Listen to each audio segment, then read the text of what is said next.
চালের গুঁড়া জল দিয়ে মাখছি। চালের গুঁড়া দেখো, একটা স্পেশাল একটা কিছু বানাবো, দেখতে থাকো।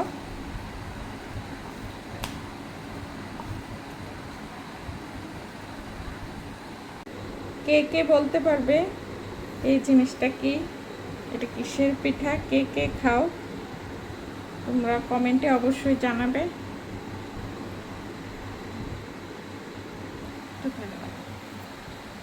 পিছনটা তো দেখো তাই না, কঠিন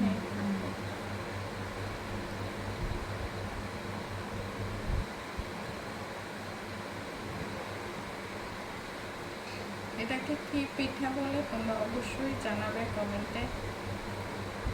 কি কি কি পিঠা বলো?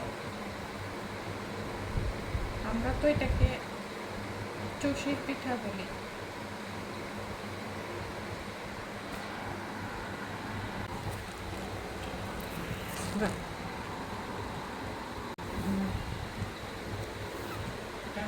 একটা পুলিও বানিয়ে দেবো।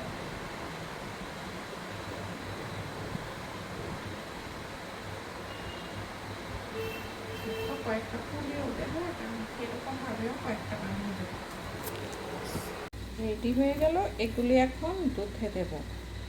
দুধটা গরম হতে দিয়েছি, তারপরে এক এক করে এখন পিঠাগুলি দেখো দিয়ে দেবো।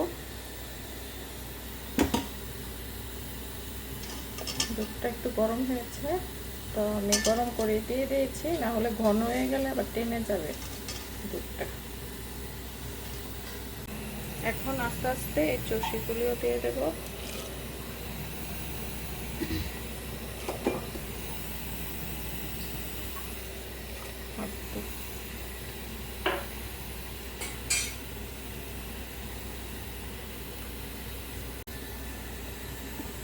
এখন আলতোভাবে একটু নাড়াচ্ছি, আলতোভাবে নাড়াতে হবে যাতে ভেঙে না যায়। পিঠাগুলো